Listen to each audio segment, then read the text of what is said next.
Is titled Ginger and Turmeric from Root to Value Added Product. I am so excited to be here. My name is Dee Owens. I'm the Marketing and Outreach Coordinator for Oak, and I'm thrilled to be introducing Jesse Buie to you today. Jesse has farmed for over 30 years and is president and farmer at Old Brooks Organics. It's a certified organic farm. It's been in operation for over 10 years. Currently, his farm produces mixed vegetables, melons, ginger, and turmeric, and produces a private label certified organic tea for sale to local groceries and directly to consumers.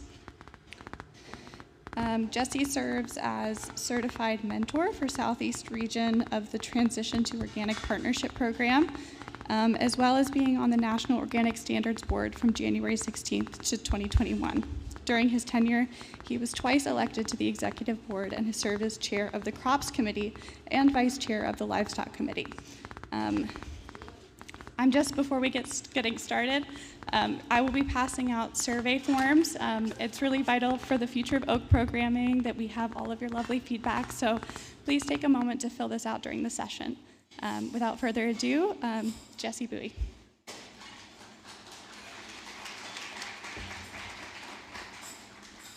Thank you very much, and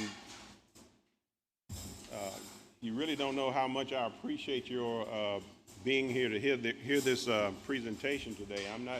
I'm not one of those speakers who is going all over the country talking about the same thing every time. So every time I do this, it's kind of a brand new thing.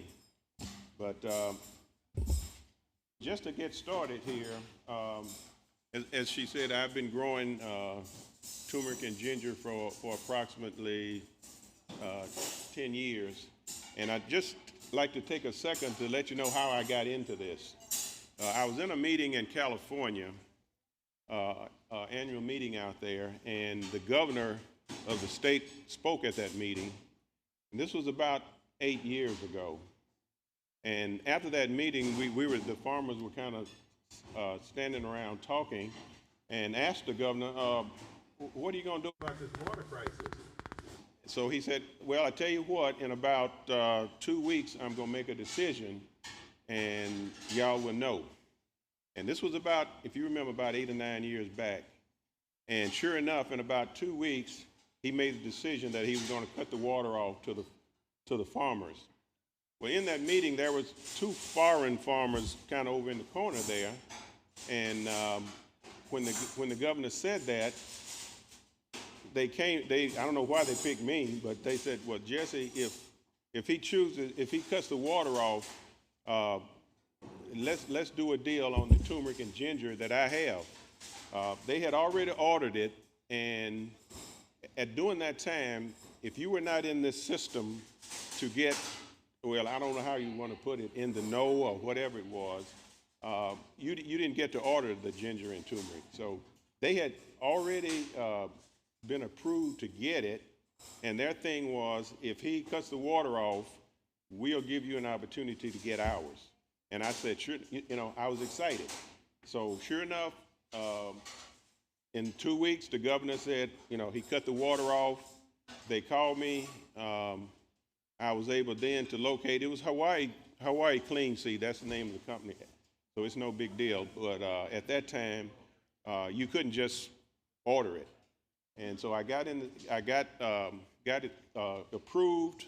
I had to be sure they could send it to Mississippi. I'm from Brookhaven, Mississippi, and so we down in Mississippi, if people are going to say no to us, they will.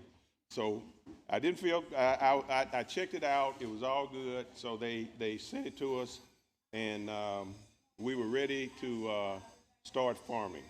So that's the story how I got into it. And so what I want to do, and where's my little thing here, is first of all kind of tell you the process of raising the ginger and turmeric. And from working with Mississippi State University in Mississippi, I was doing a presentation like this, and they like to correct you. They said, Jesse, the term is turmeric. So I said, yes, sir. So I'm going to start off saying turmeric because that's what they said. I like to say turmeric. And so as we go on, it's going to go back to turmeric. I'm just going I'll just be perfectly honest. So now that little slide looks kind of wonky there, but the purpose of it is to kind of go through the process of raising ginger. And that particular slide is there to start discussing the seed bed, which is real important to really anything you're growing. And so that is the start of the seed bed, which I did that with a big land pride tiller, but then I normally come back in with a small tiller and really pulverize that dirt real good. Another interesting thing that I'm gonna say right here, and which as farmers you know, that the soil test is very, very important. And it's one thing that makes this process so expensive. We all want to have the soil. It's all about the soil, and we want it at the nutrient level that will give us the best production of our crops. So, but when you get these soil samples, what you remember is it's normally based on an acre. So it will tell you need, for organic material, you may need 2,000 pounds per acre. But it also breaks down all of these other things you need: calcium, magnesium, zinc, all of that stuff, which if you think about it, if your soil is in trouble, that can run you up into a lot of money. But this is the kind of thing I do.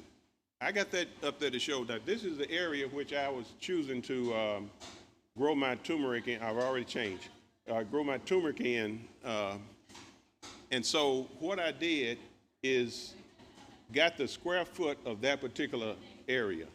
But for purposes of the presentation, I'm gonna give you, for an example, a high tunnel, 30 feet by 100 feet. If you want to bring your soil to optimum level based on your soil sample, what you do is get that percentage of whatever that growing area based on a acre. Now, an acre is, and if I get this wrong, because I'm trying to remember here, it's 43,560 square feet. So say your high tunnel, 30 by 100 feet would be 3,000 square feet. Now that's the area that you want to bring up to optimum nutrition, 3,000 square feet, not that whole acre that your soil sample has. So what you do is you get that percentage that 3,000 is of the 43,550 square feet. And in this case, it comes out to be like 0.069. In other words, that's the percentage. What that means is, if that soil sample says you need 2,000 pounds of organic matter, if you break that down to just the area you're going to be using, it goes from 2,000 down to 138 tons, okay? What was it? Pounds, I'll say pounds. Which instead of, you see, in order to get your particular area where it needs to be, that's a whole lot difference in the cost. And that goes for some of these other things you might need. If you need zinc, you need all of these other things, you can end up getting your soil to the optimum nutritional level by using this particular process. And I also want to say that from my experience, if you got a good fertilizer with a NPK, which with those, that's nitrogen, phosphorus, and potassium. If for this process you get a good 7-5-7, that will do it. This thing, people talk about it, they make it rocket science, so don't build a lunch pad out there. You don't need it. it's not that serious. A good 757 organic fertilizer really will do your tomatoes, all that stuff. Even though it may be 557 or some other way, but a good 757 pretty much will prepare your soil to do pretty much what you need. And also, I told the people who do this thing, at any time you have a question, just go ahead on and do it. Some people say wait till the end, but anytime you have a question, please, just chime in. Oops, okay.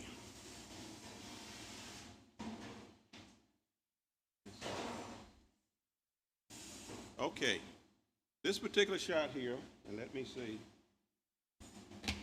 What I want to discuss about this particular shot here is that in getting this area ready that I showed you, there was a particular design on the rows that I researched. And as you see here, there's a trench there that's about 4 inches deep, and each one of them was about 100 feet long. You also see the spacing of the turmeric. Now, it is suggested that when you plant that turmeric, it's between 4 and 10 inches apart. And we're gonna see the significance of doing that shortly. In order to determine what your production will be at the end, that spacing and the ratio of the ginger seed to the product is how you determine how much each one of those rows is going to produce. Hey, Jesse. Yes. Sorry to interrupt. Can I switch your mics? Oh, yes. That one might die, and we don't want to do Okay. that. So you can also look inside there to see your slides. If Okay. that's helpful. Okay. Okay, so, wow, that's a big difference. Okay. So on this particular slide here, that's we were starting the process. And what I want to say about this process, again, this was high-tech planning schedule. These rows were prepared probably a month ahead of time, anticipating that March and April we get a big rain all the time, and it ends up we can't get in the field to get started on time. So what I did is covered this whole area so that if it rained, we'll be able to get to the field on time that we projected. Now I don't know how many people know what that projected starting time is, which has been handed down for years, but for me it's after Easter. So it has always worked, and when I changed from that, I normally pay the price for it. I went a little early one time. Everything got up about March before Easter, and I lost everything. It got up real good, 2 or 3 inches, and a freeze came and took everything out, which is what it was supposed to do because it was before Easter. So that's our spacing on there, and what I want to do with this next slide, okay, again, that is, you can kind of up close look. If you look on the far end over there, let me see if I can do this, the far right part over there. Well, this is, okay, that right there, that's not good. But if you can look at the dirt too, you can see that the dirt is a good, full of organic matter, but that's what happens with, I'm gonna say climate change, but it also happens when you don't slope that part between the rows very well. So, and that is very important in the turmeric and the ginger, because those roots will rot if they stay too moist. You have to have a soil that's loose, and the water will drain off pretty good. I see you have a discussion coming up on till and no till, and I really would like to talk about if that's something that's a possibility with this process, but kind of old school. We'll just have to see how that works out. So this was the beginning of our planting process. Oops. Okay. Now, there's been a whole lot of discussion about hoop houses, how much they cost, how expensive they are. I made this with 3/4-inch PVC pipe, and it probably cost maybe $500 or something like that.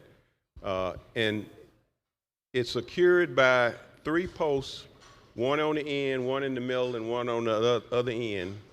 And you can see it was put over those rows that we had worked on. This was done because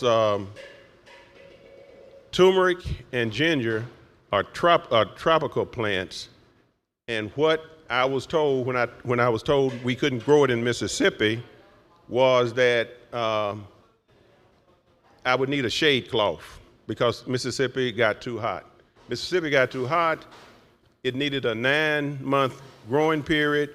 We had a 7-month growing period, but I didn't let that stop me. I went forward with it, but I built this so that we could put a 65% shade cloth over the turmeric and the ginger.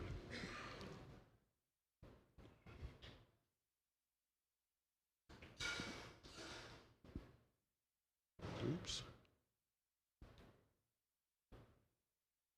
Am I doing something wrong? Okay. This is that shade cloth I was talking about. It's not very difficult to get up there. This was the first year that I did the particular procedure to do that, and I'm gonna be honest, I didn't do it anymore. It was too much trouble, and as I found out the next year, it still did pretty good. And I don't know why I put plants outside of that, right outside of the border down there, right here, right there. You'll see, I don't know why I did that, but you're gonna see later on how that worked out. Okay, this is a picture of the gingers that were sent to me from Hawaii. Bubba blue ginger here, and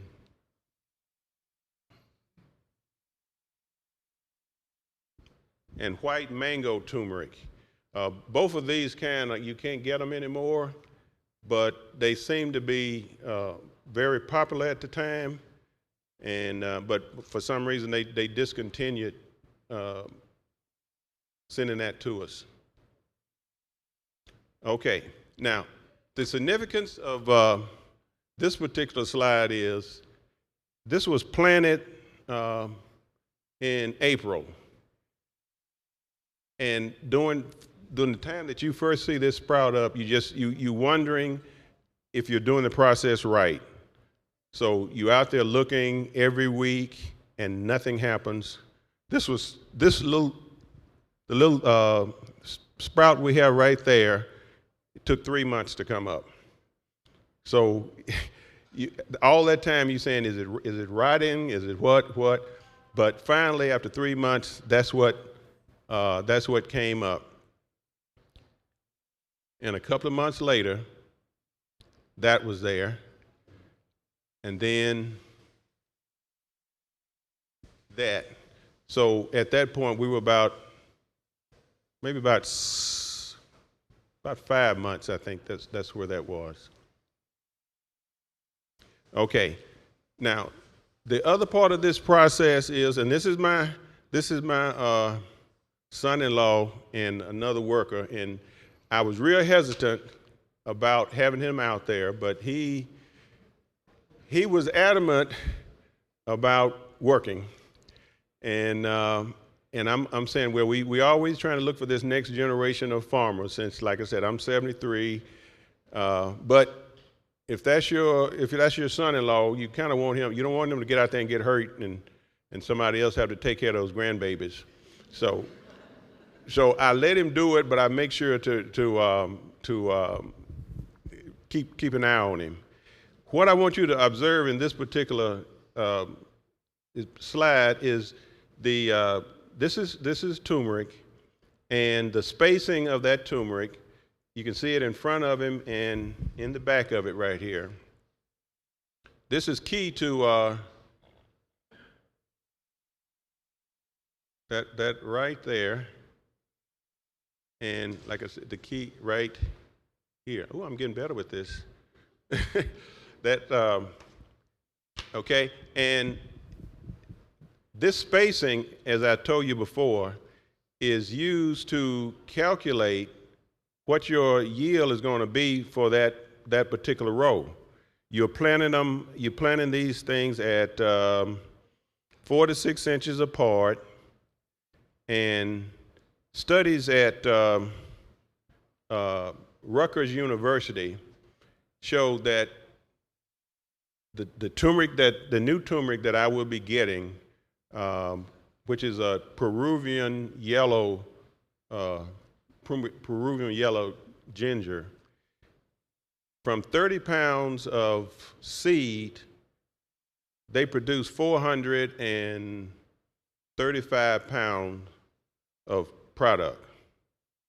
Now, this is a business, and it is important, and I say that it's because as we try to get young people interested in organic farming or farming in general, they have to see where it's going to make some money if they're going to get interested in this process. But and I say that to say that is the new ginger that I'm gonna grow this year, and this would be the benefit of this is 30 pounds of it would cost about $330, and if you have a ratio of that seed to the product, and I'm going to show you a picture in a second on that, you'll see that at a 1 to 15 ratio of that seed to the product that's produced, that $350 that was spent on seed, you can sell it for $2,190. It would produce $2,190 if you sold it at the same price you did the seed for. And normally you're going to sell it for more.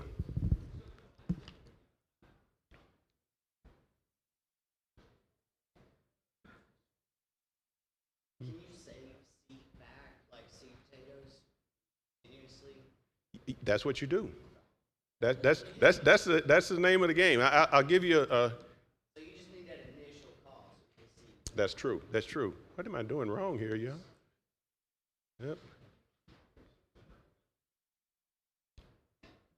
Oh, let's. Okay. Good. No, well, that's a cover crop that's been there for 100 years. I'm serious.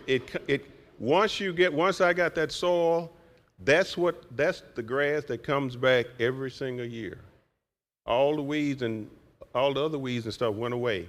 And so what I do is, if you notice that area that they're cleaning out, we take that and put it in that middle row, and we put it also over here. If you look behind them over here, and then we go back through it with a weed eater.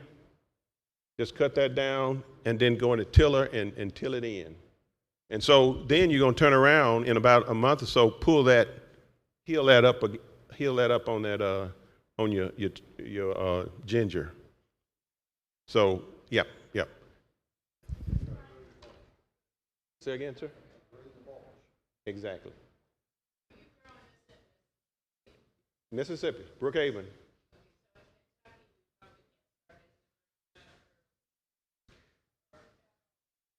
Probably not. Now, what I'm going to do, what you can do is where are my tech folks? What's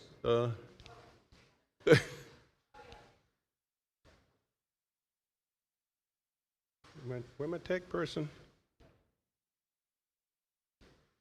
Oh, am I doing something? Yeah, I'm just trying to advance it there.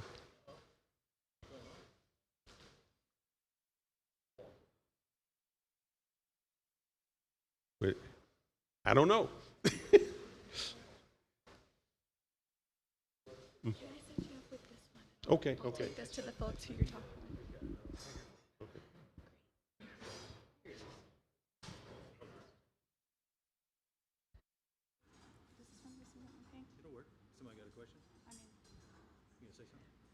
And if folks can just raise their hands when they have a question, and I'll come by with the mic so that it's on the recording. Thanks, guys. Okay. Okay. The question is, you see, again, when we went in there and weeded it, we put it in the row there, then came through and cut it, and then went through it with the tiller. And you'll see that, and also you see the water lines, the drip lines in there. And the row is real important because you have to produce a row that water is going to continuously drain off, especially now when we have these big rain, these big pours. You want that that water to wash on off of there and not settle out there, because ginger in particular will rot. And also, it's more sensitive to cold than the turmeric.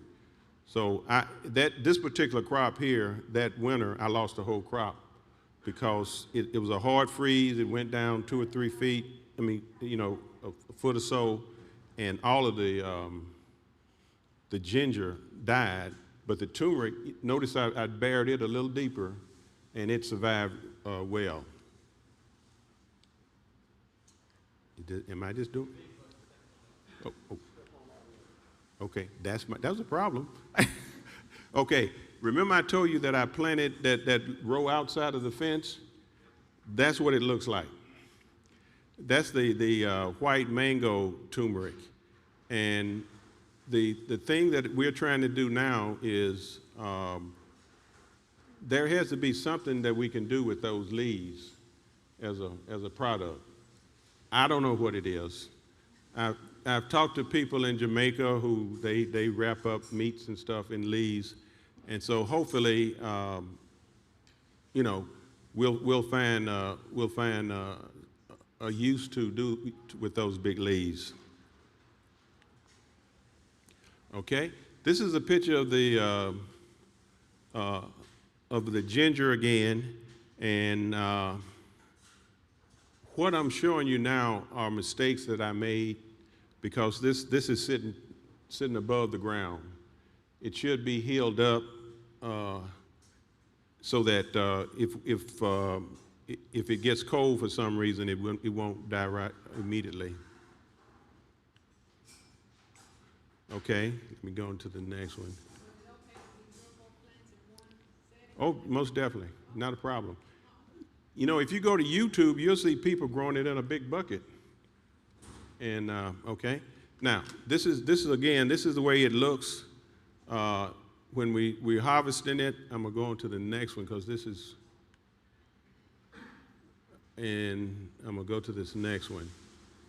This in this slide here. This is the ratio that I was telling you about, how you determine how much of a yield you're going to have. Now this is the yield that I had for the ginger that I was growing, and if you see, this is the original, that part right there in the middle is the original seed, and the new growth is the ratio of that. So the ratio of this one right here is approximately 1 to 6. Okay, 1 to 6. In other words, that growth is about 6 times larger than the seed there in the middle. Now, what that means is that when you look back at how we planted those rows, 4 to 6, each seed like 4 to 10 inches apart, with a ratio of, in that case, 1 to 15, that means that every 6 inches, this ginger is going to produce 2.4 pounds of product. And you can take that and multiply by whatever the length of that row is, and you've got a pretty good idea of how much your yield is going to be for that particular particular row.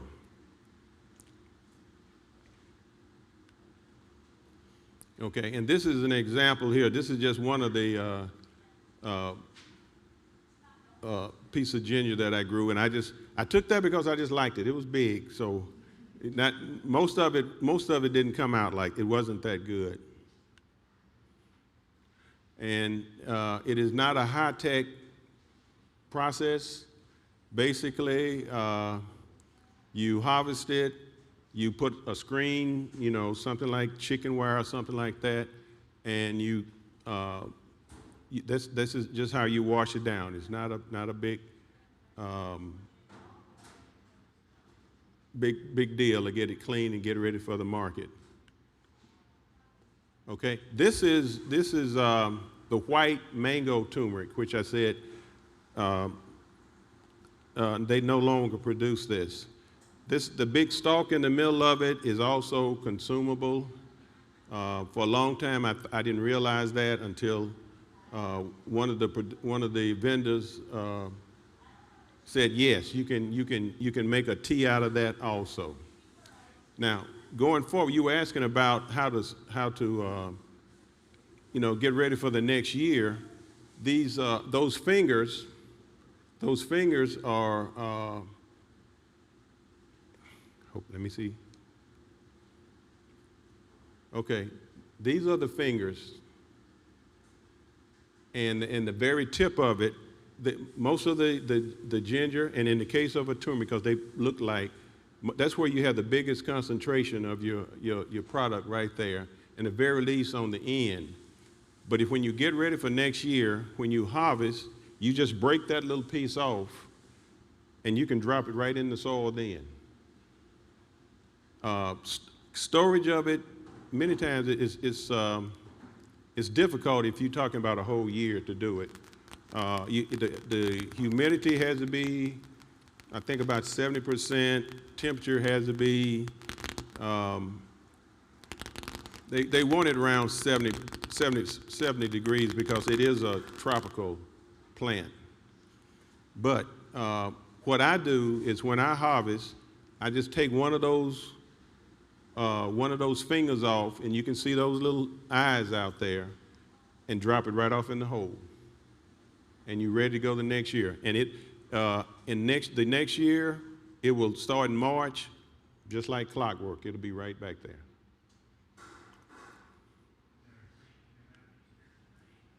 Okay, this is the red turmeric, and I was just doing some research there to just went through archaeological, where you just kind of dig all around it to see how it looks like, how it's growing in the dirt. That's what that was right there. I know I'm going fast. Now, this is a product that I first got my growing certificate, which I used to grow the ginger and the turmeric, and then I got a handling license, which you can then take that product and make a specialty crop out of it, special product out of it. So what I've done with the handling license is to produce a organic turmeric powder, also a ginger tea, and a turmeric tea. Now, there's a whole lot of discussion on how fantastic this particular herb is. The reality is that it is not well absorbed. So a lot of people are on it, and they're really not getting the benefit of using the turmeric. So what I have done, the peer-reviewed literature shows that if you take your turmeric, you can mix it with black pepper or peppercorn or biopurine. I've looked at all of that. But in order to keep it 100% organic, black pepper is the best. So what I've done, and then I'm proposing this, I'm getting ready to resubmit this to my certifier, is I'm going to produce you call it a triturated compound here, which you use, it's called a geometric dilution, in which the pharmacists use it all the time. You basically take that black pepper, and you want to make sure that it's evenly distributed throughout the entire solution that you have. So what you do, you start this process off with equal amounts of black pepper and turmeric in this case, and you keep combining that until you have mix your whole solution up in a Martin pedestal. It's a lot of work.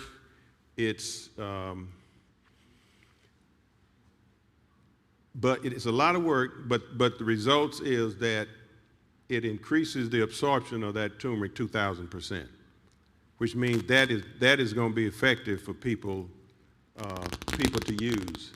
Now, also, I'm gonna make a capsules for turmeric. You can take that and make capsules out of it. Okay, let's see. Any questions about that?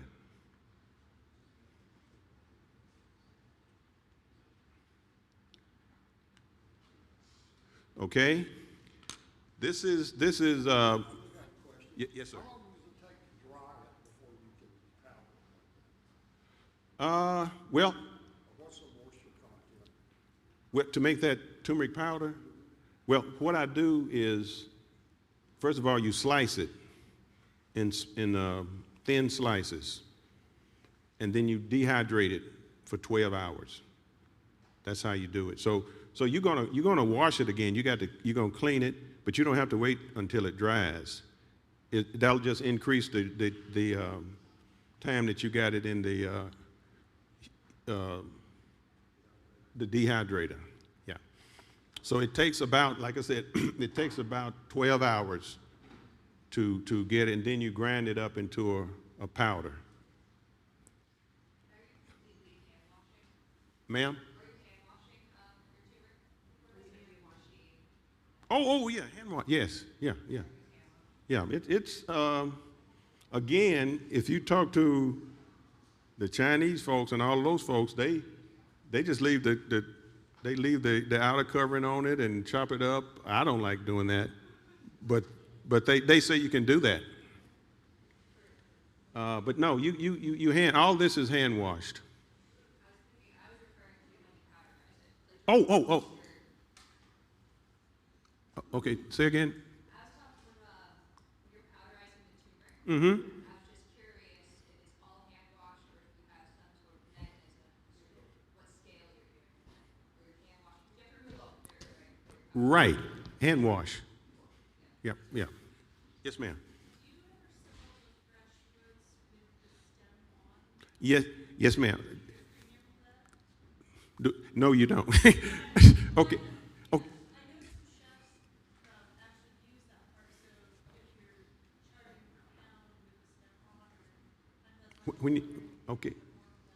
When you say stem, what? Oh, yeah. Right. Most of the time, the chefs and all, they just want the root, the rhizome itself. And remember that the other picture I showed you where you had that stalk there in the middle, that's ginger. Turmeric doesn't have that. The ginger does, and it is, you can, did I say that right? Turmeric has it, yeah. And you can grind that up just like you do the rest of it. But this slide was put up here because this is where it was displayed at Rainbow Whole Foods. But as a small farmer, this is another issue that we have in that when a grocery store lets us let us display in their shops, we just don't get the value of our product. For this particular product here, I think I was getting $8, maybe right at $9 a pound to sell it, where right across town at Whole Foods, it was $13 a pound. But I couldn't, I couldn't get that. And Whole Foods is certified. They have the same certifier that I have, and you can go in there and you see the symbol on the wall. But when I approach them to do the same thing, it's a pile of paperwork to get through the, to get to put it on the shelf. So those are the kind of things that I don't know what the solution to that, but that's one of the main problems. And right now I have a contract with Sullivan's Marketplace up in Gluckstadt, and people talk about supporting local, but there are only certain stores. There are not too many stores that really, do what they say, because, like I say, local, customers, they like that. That's what the farmers market is all about, knowing who's growing the crop and all of that. But for a grocery store to give you an opportunity to display your stuff is really getting rare. And when they do let you display, it's limited. You can only, they hold their quantity of product down where you can just deliver 20 pounds a week or whatever it is they say, because you got these other competitive, conventional products that they really get a good deal on. So it kind of hinders you on your ability to really use, to get your product sold. Okay. And I'm thinking that's let's see. Okay, that was last one anyway. Okay, yes, sir. Yeah, if we could, you go back to where you're talking about when you harvest it, and then you break off a finger and drop it in the ground. What about crop rotation? Do you have any problems with? I haven't. If you're not rotating the crop, do you need to rotate? Well, I don't rotate it every year. Now, if you remember, I just told you that I'm starting all over with the turmeric and ginger this cycle, starting January 1, because I've had it in that same place for 5 years. Okay, and the beauty of the turmeric and ginger in Mississippi is the pests hadn't found out about it. I mean, they don't know what it is, so I don't have a single bug. I mean, it's beautiful because they don't know what it is, and it's great. I also grow a straight neck squash, and I guarantee you, the first week they know it's back out there. I don't care where I put it, they'll find it. So, but the turmeric and ginger, to your point, yeah, you don't rotate it every year because you're gonna harvest it, break that little, break one of those fingers off, drop it right in there, and you're good to go starting the next year. You said, okay. Yes.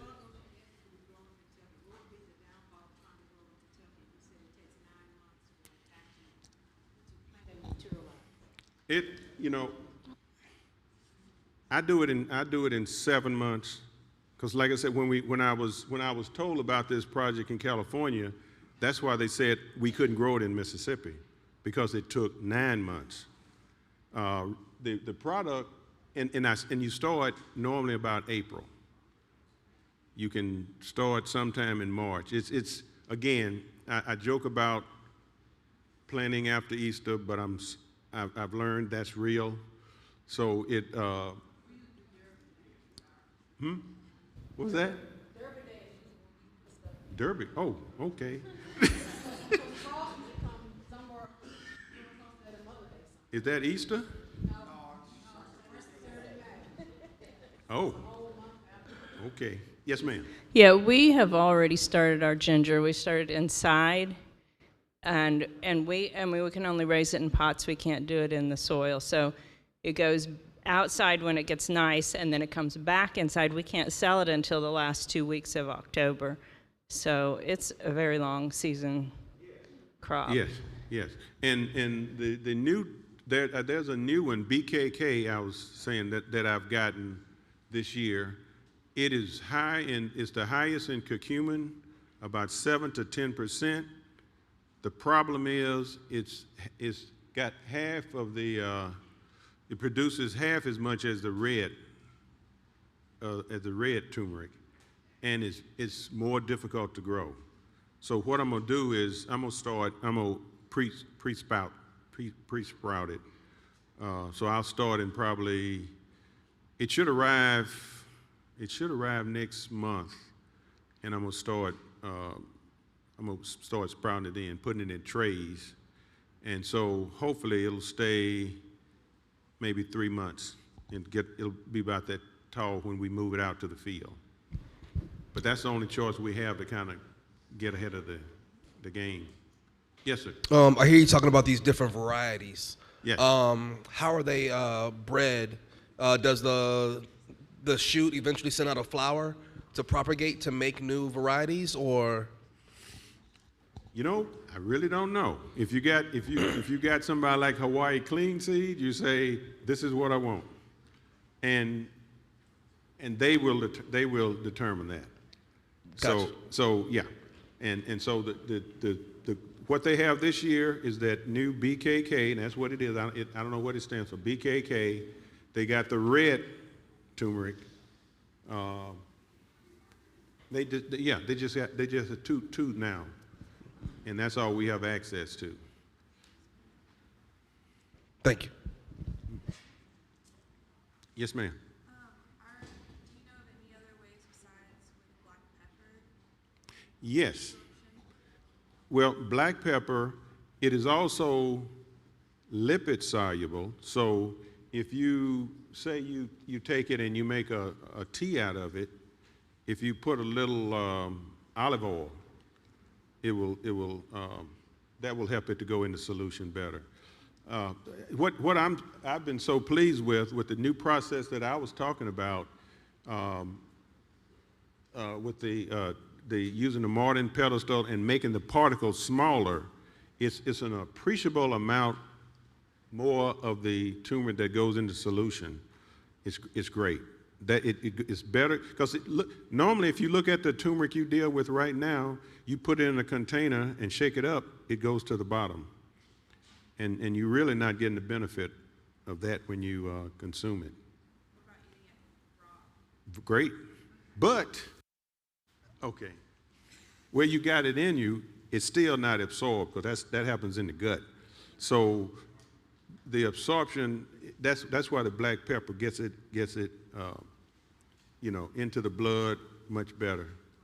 Oh, yes, yes. Okay, it's not. Okay, he said when you're doing the percentage of black pepper to the turmeric, the literature says 1% solution of the black pepper. In other words, it's 2 grams of black pepper to 20 grams of the turmeric. In other words, it's a 1%, and that's the key. A 1%. So it's not a 50-50. It's a 1% solution of the black pepper. Yeah, that's all it takes. But the key to it is it has to be evenly distributed throughout the whole mixture that you have. And that's why you do what is called a geometric dilution to get it, just like pharmacists do it all the time with compounding substances, to make sure that all of that mixture is even. Okay. Yes, sir. When it gets colder in the year, do you have to add plastic versus the heat, the 65% heat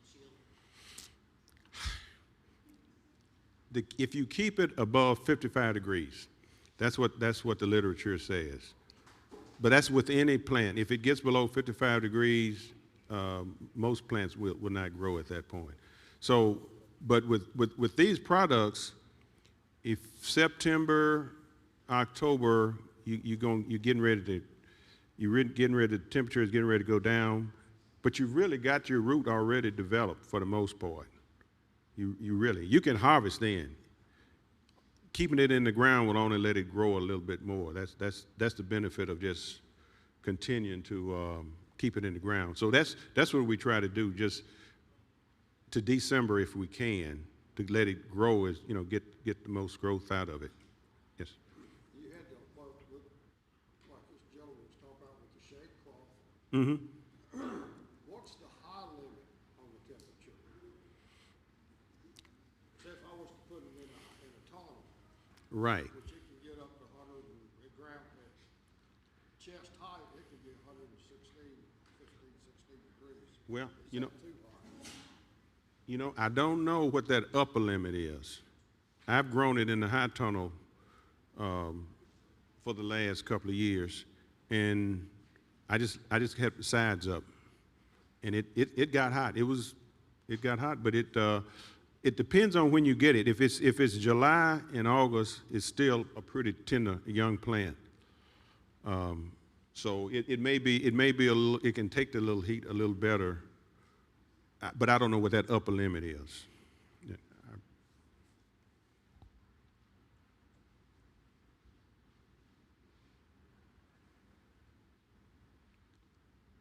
and let me see if I missed it. Oh, okay. Let me just share this. I'm a mentor for the TOP program, and I have mentees in Louisiana, and I'm about to forget this. What they're doing, they're growing a turmeric and ginger. They sell turmeric and ginger plant starts. They have a black turmeric tincture, a BKK and ginger tincture, red turmeric and ginger honey balm, which is infused local honey that they use.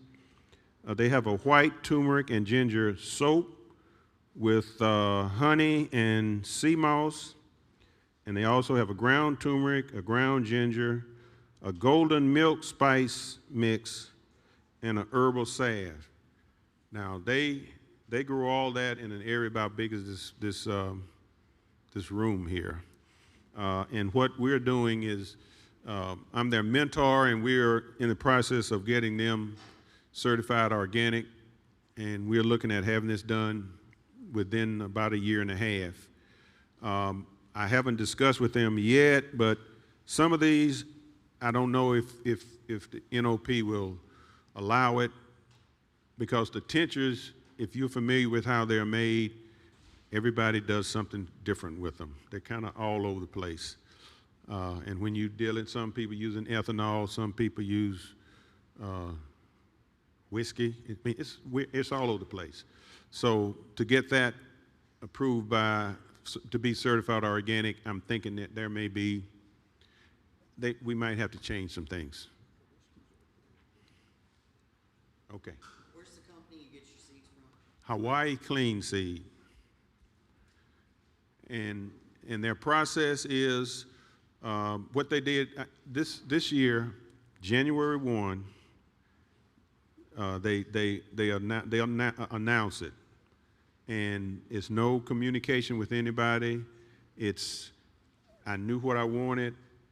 They don't open it up to January 1. I just happened to check on it a little early, like the day before, and I clicked on it and it let me in. So it was great. So I got everything I needed. And there are people who didn't make that, and that's just the way the system works.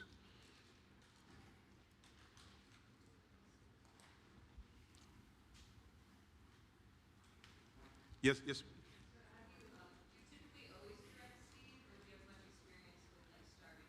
Oh yeah, yeah. Starting it, pre-sprouting. Oh yes, most definitely. Well, I'm in Mississippi, so if you bring it inside, it's you keep it. Well, again, if you're gonna do it inside, it's got to be. You need to have it around 60, 65 degrees. It's like that. But the heat match would be perfect, if that's the question. And like I said, for a turmeric like the BKK, which is it's a new strain, it is very difficult to sprout. And I'm gonna be honest. I did have it. I had some last year, and I mean it never did come up because I did something wrong. But is that? Oh no! When it didn't, it rots. So, but you just I think I got the process down. So that's the way you sprout it in house. You put a layer of dirt, and then lay it on top of the dirt, and just put another layer on top of it.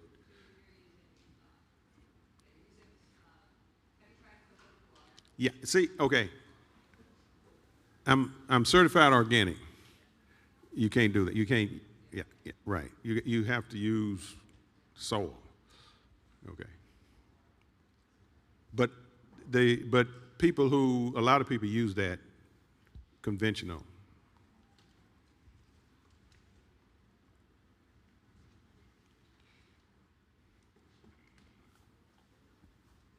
Anybody? Yes, ma'am. The image that you showed with the drip tape, you had made your heels first, put your seed at the bottom, and then covered them, and then you put your drip tape on after multiple layers of soil cover. Right. Well, see, notice that whenever you go in there to weed, you take the drip tape, you just put it in the row.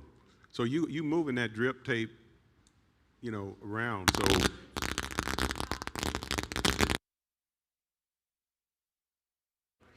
always on top, because when you start harvest, that drip tape gets tangled up. I can't tell you.